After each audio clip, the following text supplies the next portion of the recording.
Amis du surf sur menhir, procrastinateur dominico, armoricaines, armoricains. Bonjour! Comme moi, tous les étés, vous voyez débarquer des hordes d'homo vacancianus sur les plages de notre beau littoral. Et comme moi, l'un d'eux, pris d'une confiance en lui qui n'a d'égal que son taux de cholestérol après avoir ingurgité à Queen-Amande, vous demande d'un air professoral. Dites-moi, intrépide paysan, vous savez que vous avez de la chance? La musique celtique, elle a su s'adapter. Vous avez Mano. Et comme moi, pris de court et ne voulant ternir la réputation de notre belle péninsule, n'avait osé répondre. Non mais tu sais où tu peux de la foutre ta musique celtique? Eh ben tu te la gardes bien profond dans ton au fond à droite. Après tu te Mano comme il faut et tu le au profond dans ton parce que là tu le mets dans ton parce que tu te le fous dans le et après tu le mets dans le comme ça ok? Et avait plutôt choisi la réponse. Oui c'est vrai qu'on a de la chance, oui. Et puis on a Noël le roi aussi. Alors, chers amis du surf sur menhir, procrastinateurs dominicaux, armoricaines, armoricains, je vais à présent vous livrer la formule pour répondre à cette interrogation que l'humanité, dans son entièreté, se pose depuis jamais. Tout le monde s'en fout. Alors déjà, première partie de la question, c'est quoi la musique celtique, hein? Bon, déjà, a priori, tout le monde sait ce que c'est la musique. Par exemple, ça, c'est de la musique.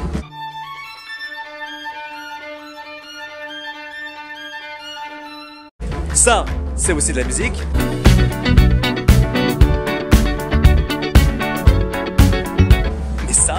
C'est pas de la musique.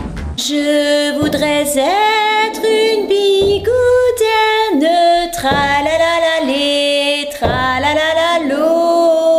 Et celte, qu'est-ce que c'est qu'un celte? C'est ni plus ni moins qu'un ancien peuple indo-européen originaire du Haut-Danube qui émigra fréquemment en Europe au cours des premiers siècles avant Jésus-Christ. Donc, la musique celtique aurait traversé tous ces siècles pour arriver dans les rayons de la Fnac. Camoulox. Revenons-en maintenant au cas de Mano. Alors, pour être clair et précis, Mano est un petit peu la musique bretonne, ce que Prince est à la pop musique. Camoulox. Non, je déconne. On est plutôt du niveau Carlos, en fait, au niveau pop musique. En fait, le truc, c'est que si on veut définir la musique bretonne, eh ben, on n'est pas couché.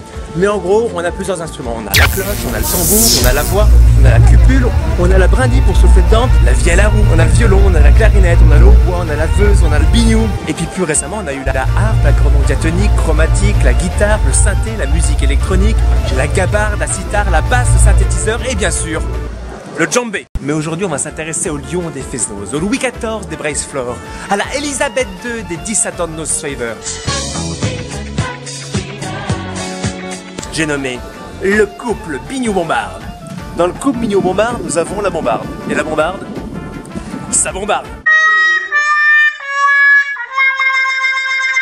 En fait, la bombarde, c'est ni plus ni moins qu'un vieux hautbois populaire. Pour faire une bombarde, c'est simple, vous prenez un bout de bois, vous percez des trous dedans, vous mettez un bout de roseau au bout et vous soufflez dedans. Voilà, roll maillard. Et dans le couple Bignou-Bombarde, on a aussi le biniou qui, contrairement à ce que son nom indique, n'est pas très nouveau. Et le biniou, c'est un instrument haut de gamme, très haut de gamme.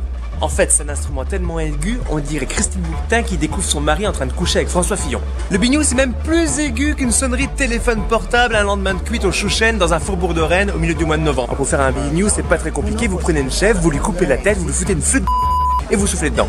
Vous allez me dire que je n'ai pas tiré un portrait très réjouissant de cette musique. Et pourtant, pour moi, il n'existe pas de murmure plus mélodieux, de gazouillis plus réjouissant, d'émotions plus pures, de moments plus jouissifs que de prendre un petit déjeuner entouré d'un couple de sonneurs.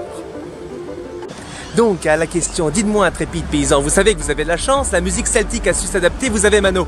Je vous propose de l'inviter à un Fesnos où il pourra danser sur de la musique bretonne, mais aussi du jazz, du rock, de l'électro et même du beatbox. Et surtout, il restera moins de temps devant sa télé à regarder n'importe quoi.